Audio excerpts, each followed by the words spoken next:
안녕하세요. 오늘은 이제 소금에 대해서 좀 말씀드리겠습니다.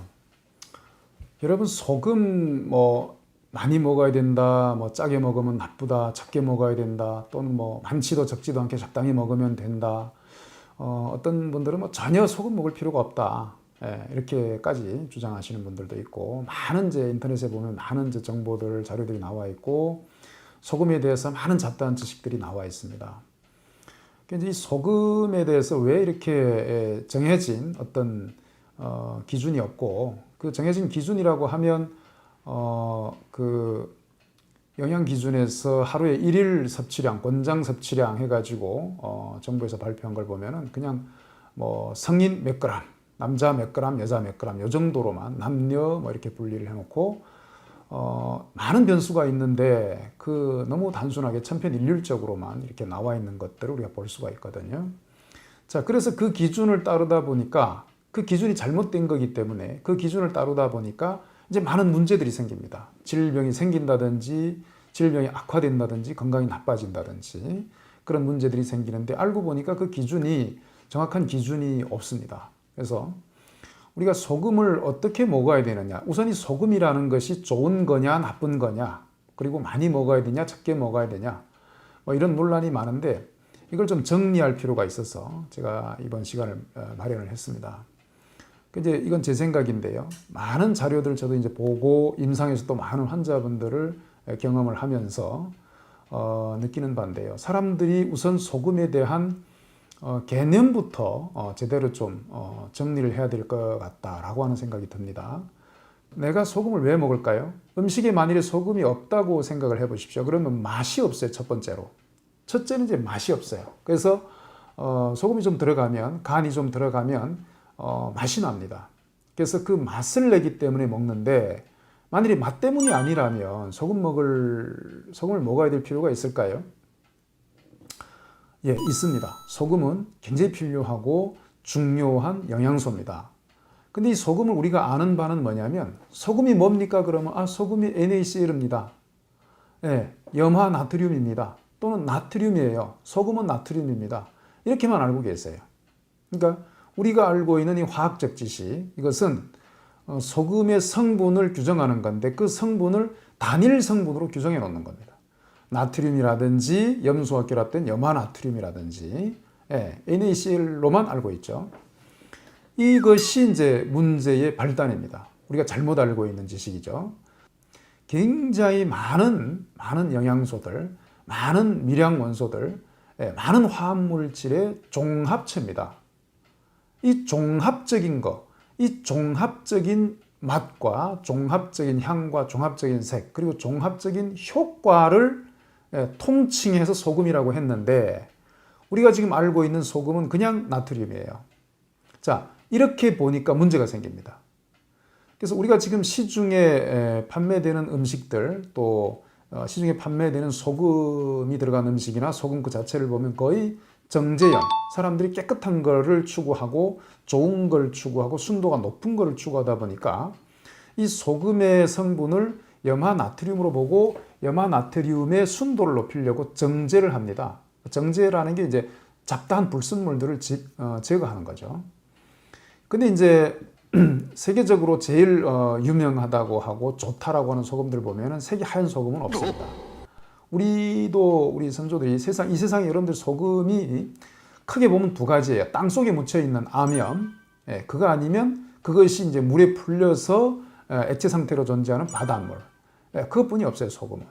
그래서 바닷물을 이제 증발시켜서 만든 것이 천일염이고, 나머지 이제 암염인데 그 암염의 그 성질이나 그 있는 지역의 어떤 그 미네랄의 특성에 따라서 소금의 색깔도 다르고 맛도 다르고 여러 가지 영양소가 성분들이 다르죠. 그래서 핑크 소금도 있고 히말라야 핑크 소금, 또 무슨 암염, 그다음에 소금을 구워서 또 만든 죽염, 여러 가지 종류가 나뉘는데요.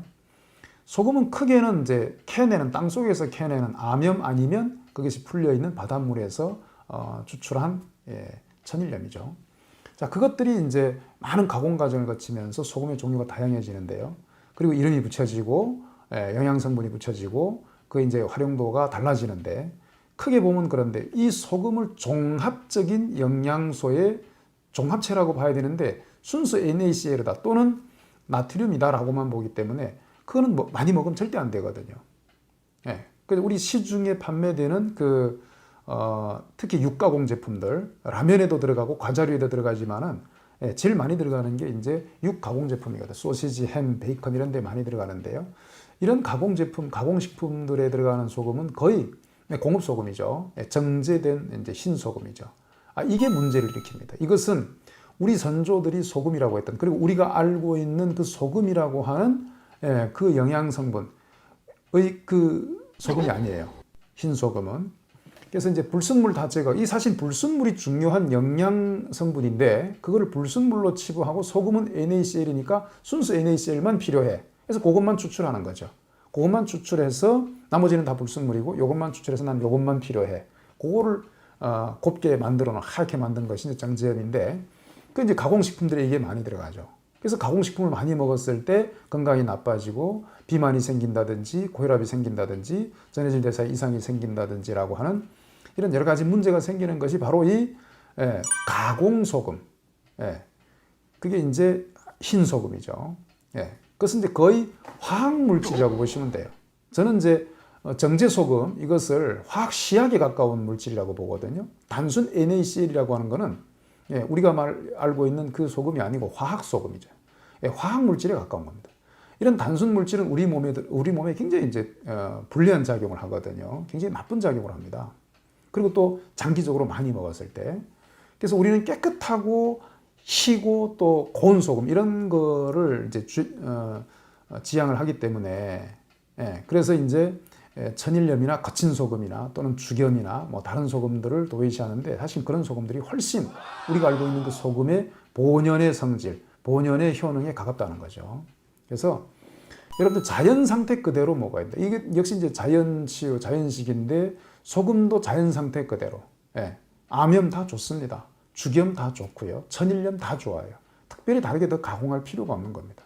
그래서 소금 안에 들어있는 성분들 보면은 NaCl 외에도 수십 가지, 100여 가지 이상의 어떤 전문가들은 수천 가지 이상의 화합물질들의 복합적인 집합체라고 얘기를 하거든요. 그래서 그런 많은 NaCl, 나트륨 외에도 우리 몸에 필요한 많은 미량 원소와 미네랄들이 같이 복합적으로 들어있고 우리가 복합적으로 섭취를 해야 되고 그게 우리 몸에 들어와서 복합적으로 작용할 때는 전혀 문제가 없다는 거죠. 그래서 소금을 NaCl로만 보는 분들은 이건 많이 먹으면 안 되는 거야 라고 주장을 하고 또 소금을 그 속에 들어있는 다른 우리가 불순물이라고 생각할 수 있는 그런 이제 NaCl, 염화나트륨이나 나트륨 외의 성분들 그런 많은 영양소 미네랄들을 중점적으로 보는 분들은 소금은 또 많이 먹어야 돼 라고 주장을 하죠. 그래서 소금의 섭취량은요 체중에 주로 많이 관계가 되는데요. 남자, 여자가 다르고요. 또 체중에 따라서도 남자, 여자가 다르고 인종에 따라서도 다릅니다. 백인과 흑인이 다르고요. 또 그 사는 지역에 따라서도 다릅니다. 더운 지역이냐, 추운 지역이냐, 습한 지역이냐, 또 건조한 지역이냐. 그래서 이제 우리가 사는 기후나 풍토나 또는 나이나 성별이나 체중, 연령대에 따라서 다 다른데 정해진 양이란 사실 없습니다. 하루에 얼마를 먹어야 된다 정해진 거란 없습니다.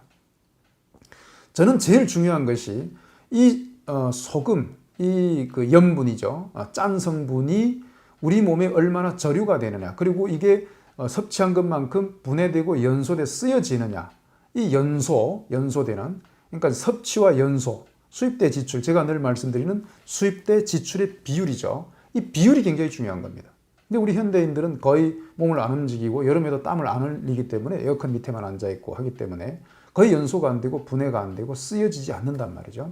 이런 상태에서 계속 소금 성분이 들어오기 때문에 그것이 이제 과도하게 나트륨이 축적이 되고 전해질 대사에 이상이 생기면서 고혈압도 생기고 비만도 생기고 여러 가지 질병이 생긴단 말이죠. 그래서 소금도 역시 많이 필요하다, 많이 필요 없다, 어떤 소금이 좋다 이런 게 아니고 자연 상태의 소금, 암염이나 천일염이 어떤 것도 좋다, 구운 죽염도 다 좋다. 근데 그걸 얼마나 먹느냐가 중요하고 어떻게 섭취를 하느냐 그 기술이 중요한데 그것은 사람마다 다 다르다는 거죠. 정해진 양이란 없다는 거죠. 그래서 그 기준을 저는 혈압으로 봅니다. 혈압으로. 그래서 혈압이 높으신 분들은 어떤 식의 소금이든지 짠, 그런 이제 음식을 피하시고 혈압이 너무 낮은 분들이나 뭐 적당하신 분은 적당히 섭취하면 되겠죠. 음식의 맛을 낼 정도로 그렇게 섭취를 하시고 혈압이 좀 낮은 분들은 소금 섭취량을 좀 늘릴 필요가 있고 또 땀을 많이 흘렸거나 운동을 많이 했거나 요즘처럼 날씨가 이렇게 더운 여름철에 땀을 많이 흘리시잖아요. 땀으로 배출이 많이 되면 그만큼 조금 섭취를 해줘야 되겠죠.